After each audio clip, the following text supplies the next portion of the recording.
Сәлем достар, бүгінгі тақырыбымыз, бұл видеоның тақырыбы біз осындай тесттерді талдауды көретін боламыз. Бірінші сұрағымыз, негіздік орта жасалу үшін суға қосылатын зат дейді. Яғни осы заттар берілген варианттары.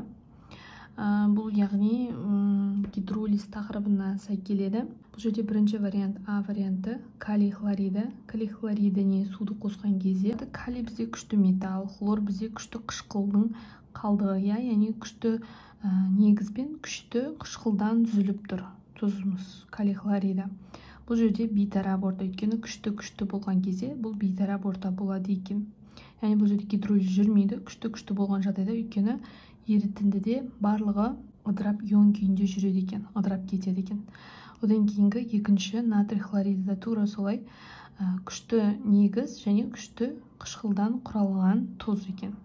Сумен әрекеттестірген кезде біз анық байқай аламыз, яғни натрий хлориді қосылған H2O дегенде сонда натрий OH және H хлор түзіледі. Өте күшті негіз, өте күшті қышқыл екен. Бұл жерде де бейтарап орта, яғни гидролизге ұшырамайды тұзымыз. Одан кейінгі вариант қараңыз, H хлор деп тұр, яғни бұл жерде қышқыл берілген. Біз айтқан болатынбыз, яғни бірінші орында H кездесетін болса, бұндай қосылыстар біз қышқылдар деп атадық. Яғни бізде бұл қышқыл екен. Тұз түзілу үшін мінекей металл, бірінші орында катион ретінде металл және анион ретінде қышқыл қалдығы болса, оны тұз деп ататыналар. Мінекей тұз. Ал бізде қышқыл ол мүлде дұрыс емес. Ол сумен әрекеттеспейді. Мына жерде H хлор сумен әрекеттеспейді. Бұл жерде реакция өтпейді. Келесі төртінші вариант калий 2SO3 дейді. Калий сульфиді. Бұл жерде сумен әрекеттескенде күшті негіз және әлсіз қышқыл түзіледі. Яғни бұл жерде көріп отырғандарымыздай, бұл орта қайсының күші көп? Әрине негіз күшті болып тұр, сондықтан да негіздік орта болып тұр. Мына тұздың өзі негіздік орта болып тұр. H2O-ны қосқан кезде калий OH және де H2SO3. Мысалы, мына жерде SO4 болғанда, сульфат ионы болғанда, онда бізде күшті болатын еді. Яғни бейтарап орта болатын еді. Алайда бұл жерде SO3 ионы, сондықтан да бұл жерде негіздік орта болып тұр. Яғни мынаның әлсіз қышқыл, күшті негіз, күшті негіз, әлсіз қышқыл.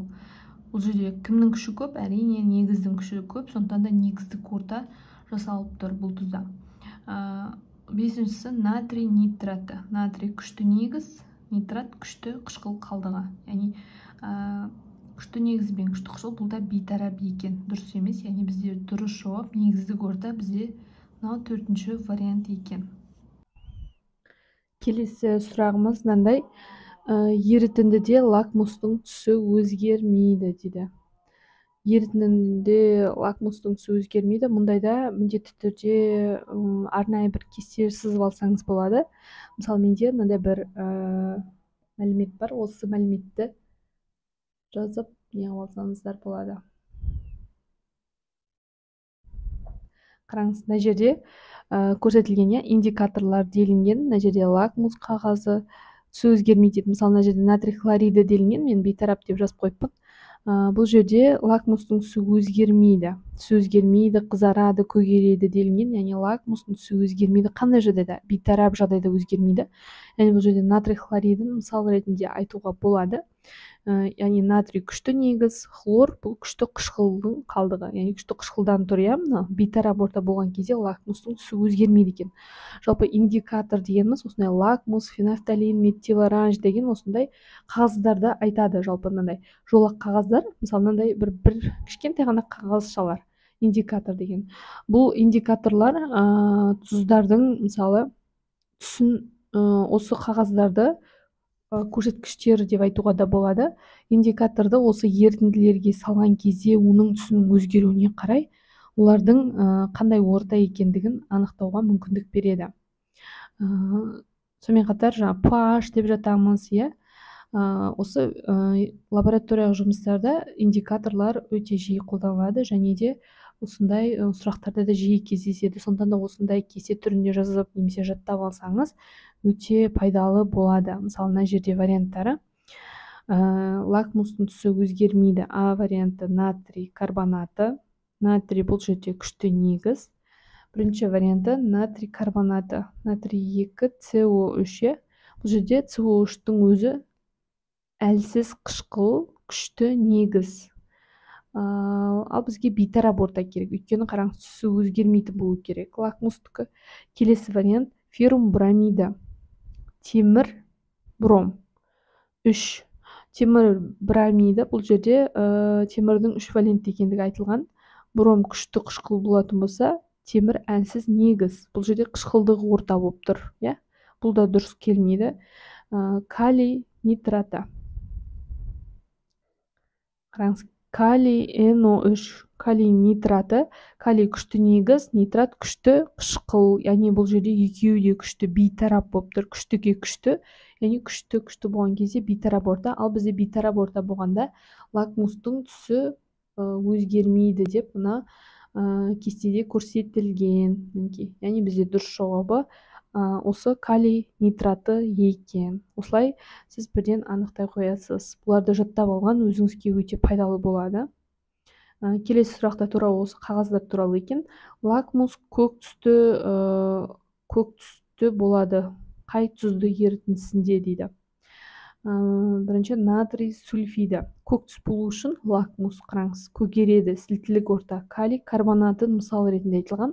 Калий күшті, бұл жерде калий күшті негіз, ал карбонат СО3 әлсіз қышқыл. Сондықтан да бұл жерде күшті негіздік, яғни сілтілік орта немесе күшті негіздік орта, тұздың ортасы негіздік орта. Сондықтан да лакмус көгереді.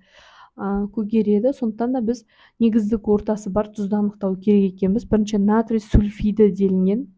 Натрий күшті, бізде натрий 2С. Бұл жерде қараңыз, H2S болғанда бұл сульфид күйінде әлсіз қышқыл болады. Ал натрий күшті негіз. Уже бұл жерде сілтілік ортаны тауып отырмыз. Натрий 2С дұрыс келеді. Одан кейін калий хлориді бейтарап орта, алюминий бромиді қышқылдық орта, кальций сульфаты екеуі де күшті, яғни бейтарап орта. Сонда бізде натрий 2С екен. Яғни бұл жерде H2S пен, яғни қышқылы H2S әлсіз, натрий OH күшті, яғни негіздік орта, сілтілік орта, яғни негіздік орта болған кезде лакмустың түсі көгереді. Осылай анықтауға болады. Яғни бұлар дайын материалдардан қарап білсеңіз де болады. Яғни осындай сұрақтарда жиі кездесіп отырады. Осы тұздардың гидролизденуі қалай жүреді? Теңдеулерін жазып көрсетеді. Гидролизденуін жазу үшін сумен әрекеттестіреміз.